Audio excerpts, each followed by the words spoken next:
충남 홍성군 서해안고속도로와 장항선 철도가 지나가고 있습니다. 자동차로는 홍성에서 서해안고속도로를 이용해서 서울로 갈 수 있고, 장항선 철도는 홍성역에서부터 용산역까지 이용할 수 있습니다. 오늘은 홍성과 서울 간을 이어주는 교통편에 대한 이야기입니다. 아참, 서해안고속도로가 홍성을 지나가긴 할 뿐 오늘 보여드리는 버스 노선은 홍성에서 바로 서해안고속도로를 이용하지 않습니다.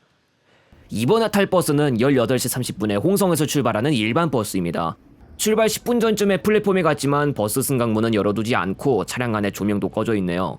그래도 걱정할 필요는 없습니다. 아직 시간도 남아있고 방침상 10분 전쯤부터 승객을 안 받고 그보다 더 뒤에 승객을 받는 경우도 있다고 하니까요. 4분 정도 더 기다린 후에 버스 승강문을 열어서 승객을 받았습니다. 노선명 좌측에 회사 로고가 안 보이는데 오리지널 코버스 팔스가 아니면 로고가 안 뜨는 경우가 좀 있는 모양이에요. 지금 충남고속을 이용하고 있는 겁니다. 이 차는 승강문 쪽에 냉장고 대신 보관함을 설치해뒀어요. 냉장물품 대신 다른 걸 보관할 수 있도록 해두는 걸지도 모르겠습니다.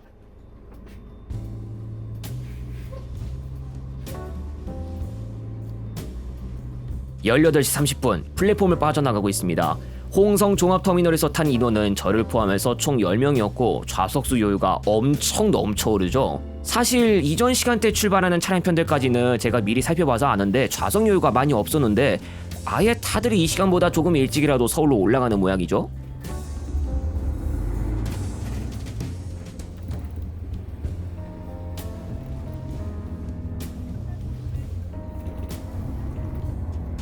로터리 방식의 대교 1교차로에서 홍주 종합경기장 방향으로 들어갑니다. 터미널이 홍성역과의 거리가 멀지 않기도 해서 잠깐 장항선이 보이기도 했죠. 다음으로 덕산통 사거리에서는 도청 방향으로 우회전해서 갑니다. 충남도청은 내포 신도시 안에 위치하고 있는데 내포 신도시 방향이면 결국 고속도로 고덕IC 방향이기도 합니다. 그 고덕IC는 서해안고속도로가 아니고 30번 당진 대전 고속도로죠. 고덕IC 전까지 여기서는 609번 지방도를 이용하게 됩니다. 옆에 아파트 단지들이 보이고 있습니다. 비로소 내포 신도시에 들어선 것인데요. 고덕IC에 들어가기 전에 내포 신도시 정류소를 경유할 겁니다. 내포 신도시는 철도 교통편이 닿지 않는 지역이기 때문에 서울로 바로 가기 위해서는 이 버스 노선이 크게 도움이 되어줍니다. 충남도서관 앞에 사거리 지하차도가 있습니다. 내포 신도시 정류소 경유를 위해서는 지하차도 옆으로 빠져서 먼저 그대로 교차로를 지나가야겠습니다. 지금 도착하는 이곳이 내포 신도시 정류소입니다. 예약처상에서는 내포에서의 출발 시간이 홍성 종합터미널에서 출발한 지 10분 후로 안내됩니다. 이 차가 내포 신도시 정류소에 선 시간은 18시 42분, 홍성 종합터미널에서 출발한 지 12분 만입니다. 최종적으로 총 15명 탑승, 나머지 2명은 이번에 버스를 타지 못했습니다. 30석을 남겨둔 채 이제 서울 센트럴시티 터미널까지 무정차로 달려가 보도록 하겠습니다. 옆에 첨번버스가 있는데 내포 신도시 안에서만 운행하는 용봉산 주차장을 기점으로 삼고 있는 순환 형태 버스 노선입니다.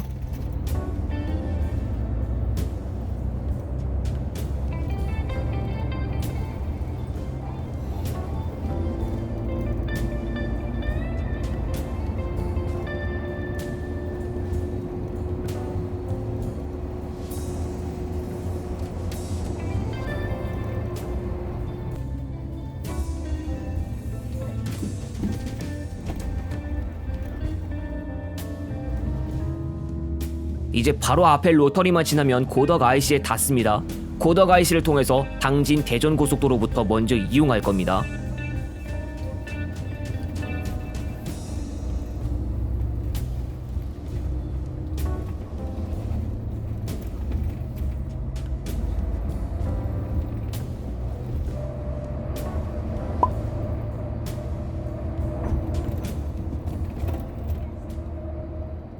고덕IC 요금소를 지나면 좌측으로 당진 방향, 우측으로 예산 대전 방향인데 이 버스는 좌측에 당진 방향으로 들어갑니다. 당진 방향으로 가면 종점부 당진 분기점에서 서해안 고속도로를 만나게 됩니다. 고덕IC에서 올라오고 나서 남은 거리 안내 간판이 나오는데 면천IC까지 7km, 당진 분기점까지 12km 남았습니다.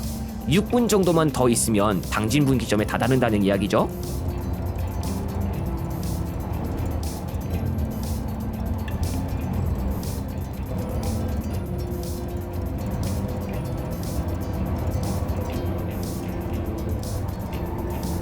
당진 대전 고속도로의 종점부 당진 분기점입니다. 서해안 고속도로와 만나는데 서울로 올라가기 위해서는 노면상 분홍띠 따라 이동하면 됩니다. 서해안 고속도로가 서울로 올라가는 쪽이긴 하나 서울행 시외고속버스들이 주로 지나가는 양재 IC 방향이 아니라 금천 방향입니다. 센트럴시티 터미널 도착인데 그냥 우리가 일반적으로 승용차로 이동하는 경로를 찾아본다고 할 때 내포 신도시 고속시외버스 정류소에서 센트럴시티 터미널까지 가는 경로는 광명역 IC를 거치는 시기라고 안내되는데 미리 말씀드립니다만 이 버스는 그렇게 운행하지 않습니다. 이번 시간 서울 호남 예상 도착 시간 21시 5분입니다. 2시간 35분 소요될 것 같다라는 이야기죠. 당진 분기점 다음으로 만나는 곳 당진 IC가 있습니다. 예, 노면 땜질 때문에 이거 울퉁불퉁인데 아이고 예 이건 너무 거칠었죠. 예, 충격으로 파손된 데가 꽤 있나 본데 도로 표면을 완전 갈아엎지 않는 이상 이런 표면을 계속 우리가 봐야겠는걸요? 서울까지 75km. 물론 여기서 말하는 그 서울은 아무래도 금천 쪽이죠. 이 버스가 금천 쪽으로 가지 않을 것이기 때문에 저 거리 표시는 그렇게 의미가 있는 것은 아닙니다. 그런데 차들이 서네요. 265.7km 지점이자 당진 졸음쉼터가 있는 곳입니다. 지금부터 정체 구간을 지나가는 시간을 가지게 되겠는데 정체 구간을 지나가는 건 좀 안 좋아하는 편이거든요. 제가 안동 동대구 노선 탈 때도 광주 인천 노선 탈 때도 그렇고 이번에도 정체를 겪는 거거든요. 지겨운 느낌 한번 떨쳐내고 보고자 이걸 한번 준비를 해봤습니다. 안녕하세요. 음악 깔겠습니다. 음악 주세요.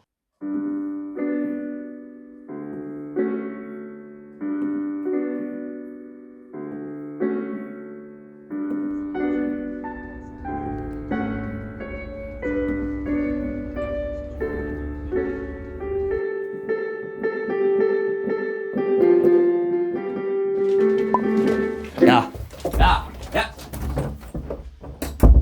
아이씨, 참네. 여러분, 예, 제가 대신해서 사과드리겠습니다. 예, 제가 이런 걸 원하는 건 아니었는데 여러분 이대로 그냥 가야 할 것 같습니다. 참네. 나는 힐링이라도 하려고 했지. 무슨 그런 곡을 치라고 그랬어. 도움도 안 되는 저거. 저런. 268.0km 지점 지나가고 있습니다. 참고로 여기가 3차로 구간이긴 합니다만 얼마나 차량들이 많이 몰렸으면 이 정도의 모습을 보여주는지 뭔가 괜히 대단해 보입니다. 지금은 송악IC를 지나갑니다. 송악IC가 충남 당진시 소재이고 곧 경기도 평택시로 넘어가게 되겠습니다. 서해안고속도로에는 서해대교라는 게 있습니다. 충남 당진시와 경기도 평택시 간을 연결해주는 교량이자 고속도로 구간 중 한 곳인데 서해대교를 지나가기 위해선 당연히 고속도로이니 요금 지불이 필요합니다. 전광판에 서해대교까지 정체라고 하는데 여러분 조금만 더 참아주세요. 이제 서해대교를 좀 지나면 조금씩 속도가 올라갈 겁니다.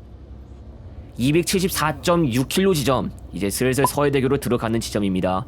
많이 어둑해졌습니다만 주변에 바다를 볼 수 있는 지점이기도 하고 조금 있으면 휴게소 입구에도 도달합니다.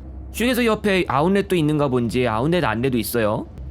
이 와중에 속도가 조금 올라가는데 서해대교까지 정체라고 했으니까 이 이후로는 더 이상 속도 처짐이 없기만을 바라봅니다.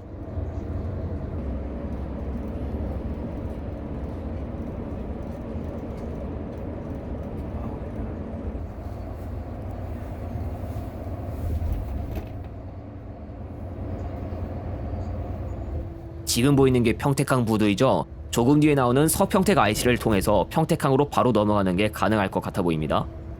서해대교를 다 넘어왔습니다. 여기에서 차로 1개가 추가되어 4차로 구간으로 바뀝니다. 방금 전까지의 3차로 구간은 확실히 그 구간 안에서 차량들 교통량이라던가 병목 현상의 핵심으로 작용해서 정체가 발생했던 것도 같죠. 여기서부터는 조금 여유가 생깁니다.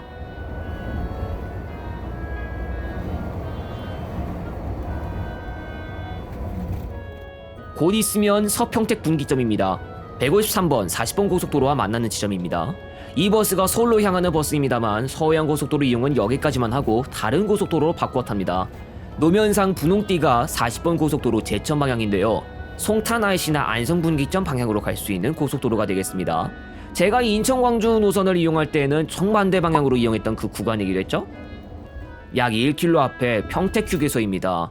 무슨 일이 있어서 이렇게 천천히 가는 것인가 생각하실 수도 있는데 간단하게 제가 사정을 좀 말씀드리면 스낵 한 분이 이 고속도로 지나가다가 갑자기 화장실이 급하다고 근처에 휴게소가 있으면 세워달라고 요청을 하셨나봐요. 출발하기 전에 뭘 많이 마셨는지는 모르겠지만 서울 호남 홍성 노선이 153km 정도 되는 그런 노선이란 말이에요. 어떻게 보면 시외고속버스한테는 단거리입니다. 보통 단거리라면 휴게소 휴식 안 하는데 화장실 급한 분이 계셔서 계획에는 없던 휴게소 정차가 하나 생겼습니다. 물론 화장실 급한데 너무 참고 있으면 그것도 몸에 해롭습니다만 출발하기 전에 미리 볼일 볼 수 있으면 볼일 볼 수 있도록 해두세요. 휴게소에서는 한 몇 분 정도만 있다가 나왔습니다. 여기는 평택분기점인데요. 여기서 한 번 더 고속도로를 바꿔 탔는데 17번 고속도로 서우산 분기점 쪽으로 들어갑니다. 이 노선을 이용했던 요일이 토요일이에요. 안성 쪽에 버스 차로가 시행 중일 테고 안성 분기점에서 경부고속도로로 바꿔 타도 뭐 딱히 관계는 없을 것 같습니다만 그것과 관계없이 그냥 이렇게 평택 분기점에서 바꿔 타는 이런 경로가 정식 경로예요. 뭔가 도로를 많이 바꿔 타는 것 같아 보입니다만 그냥 이렇게 정식 경로대로 갑니다.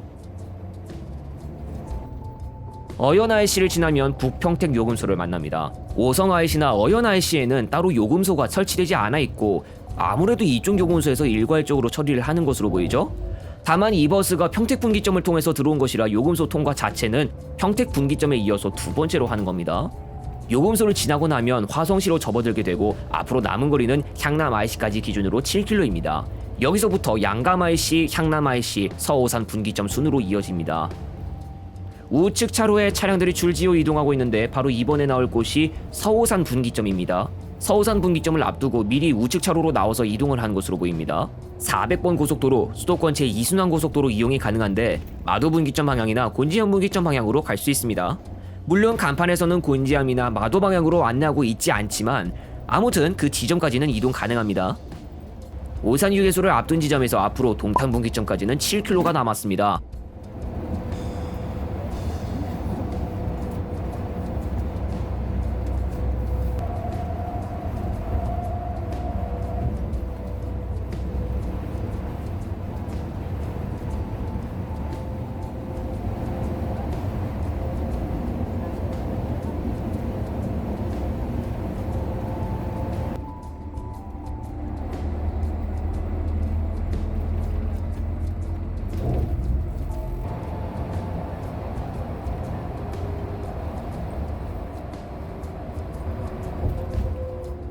동탄 분기점을 통해 경부고속도로로 들어왔습니다.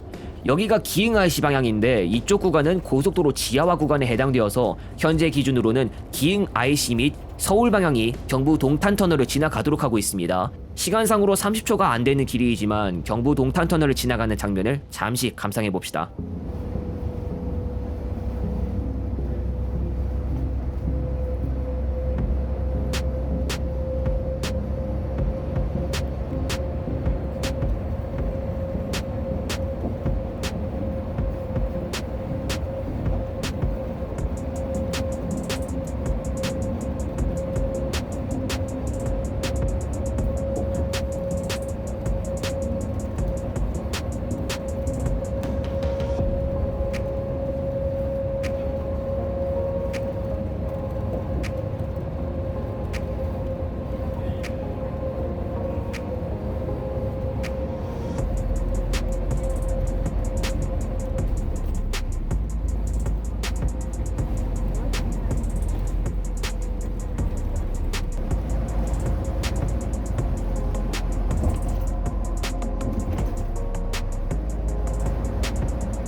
아니, 여기서 정체가 발생하면 어떻게 하라는 건가? 야, 정말 아까 왜 21시 5분 도착 예상이라고 했는지 제가 좀 알 것 같습니다. 고속버스 도착 안내는 이런 차라리 보이는 정체까지도 다 계산해 넣는 것 같아 보이죠. 서초 IC를 지난 지 약 4분 만에 반포 IC에 왔습니다. 반포 IC에서 내려가고 나면 센트럴시티 터미널에 도착하는 것만 남아있죠. 이날 센트럴시티 터미널에는 21시 8분경에 도착했습니다. 홍성 종합터미널에서 출발한 지 2시간 38분여 만입니다. 이번에 이용했던 서울 호남 홍성 노선 내포를 경유하는 식으로 운행하고 있습니다. 요금은 서울 호남 내포 구간 일반 11,100원, 우등 14,800원, 홍성까지 전 구간 일반 17,000원, 우등 15,700원입니다. 서울 호남에서 6시 40분에서부터 21시 40분, 홍성에서 6시에서부터 20시 40분, 내포에서 6시 10분에서부터 20시 50분까지 평상시 시간당 한 대꼴 운행입니다. 각 터미널에서 출발하는 차량편들 가운데 간격이 최대 1시간 40분인 것도 있으니 주의하시고 보통은 50분, 1시간 또는 1시간 10분 정도 간격이라 보면 되겠습니다. 현재 운행 횟수는 14회입니다. 서울에서 홍성까지 이어주는 버스 노선은 현재 서울 호남에서 출발하는 버스 노선밖에 없습니다. 본래 동서울이나 서울 남부에서도 이용할 수 있었으나 모두 없어졌습니다. 버스타고와 같은 예약처 사이트에서 홍성 출발 서울 남부 도착 또는 동서울 도착 설정이 가능하긴 하나 차량편이 모두 없다고 하는데 이미 노선이 없어졌으니 오해 없으시기 바랍니다. 제 뒤에 홍성역이 자리 잡고 있습니다. 이 홍성역에는 이제 KTX가 예정되어 있습니다. 정확히는 서해선 KTX가 예정되어 있고요. 이제 가까운 미래에 이 홍성역에 KTX가 들어오는 모습을 이제 볼 수 있겠습니다. 이제 홍성역에 KTX가 들어오고 나서 어떻게 또 상황이 흘러가게 될지에 대해서 한번 얘기도 한번 해봐야 되겠습니다. 자, 그 전에 우리는 장항선 열차에 대해서 한번 살펴볼 필요가 있죠. 바로 철도로 넘어가서 충남 홍성을 지나가는 철도는 현재 장항선이 있고 용산역에서 홍성역까지 바로 이동할 수 있습니다. 현재 운행 횟수는 무궁화호와 새마을호를 합해 총 14회로 버스 운행 횟수와 똑같습니다. 용산역에서 5시 34분부터 20시 42분까지, 홍성역에서 6시 59분부터 21시 44분까지 있고 용산역, 홍성역 구간 새마을호 기준 1시간 56분에서 2시간 8분, 무궁화호 기준 2시간 9분에서 2시간 18분 정도 소요됩니다. 첫 차는 서울에서는 장항선이 유리하고 홍성에서는 버스가 유리, 막차는 서울에서는 버스가 유리하고 홍성에서는 철도가 유리합니다. 버스한테 정체가 없다는 조건이 부여된다면 소요시간이며 운행횟수, 운행시간 등의 요소가 버스와 철도가 서로 엎치락 뒤치락하는 정도에 있습니다. 다만 이건 서울의 정차역이나 터미널 그리고 홍성역과 홍성종합터미널을 놓고 본다면 그럴 수 있고, 내포 신도시의 경우 버스 정류소와 철도역 접근성 요소를 생각해 볼 때 버스가 조금 유리하다고 볼 수 있죠. 홍성역에 내려서 내포 신도시까지 가려면 자동차로 8km 이상을 가야 하는데 버스는 그냥 내포 신도시 안에 들어오고 있습니다. 홍성에 이미 장항선 일반 철도가 들어오고 있어서 버스와 철도 간의 관계가 형성되어 있지만 홍성에 서해선 KTX가 예정되어 있습니다. 2023년 2월 기준 공정률 91.6%입니다. 서해선 KTX를 통해 홍성까지 빠르게 이어질 수 있는 장점이 생기게 되나 문제는 당장 가까운 미래에 개통할 것을 목표로 하고 있는 구간이 서화성 남양에서 홍성 구간으로 중부 내륙선 KTX에 이어서 또다시 KTX 노선이 서울에 진입하지 못하고 고립되는 노선이 나온다는 것입니다. 서해선 철도 계획에 대한 2019년 발표된 소식을 살펴보면 신안산선이 개통되면 신안산선을 통해 홍성 영등포 간을 53분에 갈 수 있을 것으로 내다봤던 입장이었습니다. 이는 직결이라는 조건이었으나 국토교통부가 직결하겠다는 방침에서 환승이라는 것으로 계획을 바꾸면서 상황이 달라졌습니다. 계획을 바꾼 이유에 대해서는 선로를 공유할 경우 투자비가 늘어나고 여객 수요가 분산될 우려가 있어 사업성이 떨어진다는 판단에서였는데, KTX를 투입하기 위해 터널과 플랫폼 등 관련 시설 규모 확대로 인한 공사비가 많이 들게 됩니다. 그랬던 국토교통부가 다시 직결 방안을 검토 중이라는 소식이 전해지면서 상황이 다시 바뀌었고, 이후 제4차 국가철도망 구축 계획에서 서해선과 경부고속선 간 연결선이 신규 사업으로 정해졌습니다. 그러나 이 연결선은 당장 바로 개통되는 것이 아니기 때문에 크게 기대를 할 수 없는 구간이기도 합니다. 그래서 홍성역에서 장항선과 만나는 것을 제외한다면 당장 고립과 같은 상황을 보게 될 수밖에 없게 됐습니다. 그래도 서울에서 홍성까지 하나의 KTX 개통이 생기고 충분한 운행 횟수까지 확보하게 된다면 안 그래도 장항선 일반 철도와 엎치락 뒤치락하고 있던 서울 호남 홍성 노선은 크게 영향을 받게 될 것으로 보입니다. 동서울이나 서울 남부발 같은 또 다른 노선이 미래에도 계속 없는 상황이라면 미래에 서울 홍성 간 이동 담당은 철도가 더 많은 부분에 가져갈 것으로 보입니다. 장항선 철도가 지나가는 곳이라면 홍성군 말고도 바로 남쪽에 보령시도 있습니다. 과연 서울 보령 구간의 철도와 버스 교통편은 어떨지 이 내용은 다른 에피소드에서 공개될 예정입니다. 하나 미리 말하자면 서울 호남이랑 보령 간 사용 예약 전산망이 다른데 서울 호남이 고속버스 팀원이고 코버스에서 되고 보령이 버스 타고만 지원됩니다. 이거 뭐 중간이 없어요. 하다못해 보령이 팀원이거나 TX버스 예약 지원 병행 좀 받아주는 것도 아니고 해서요.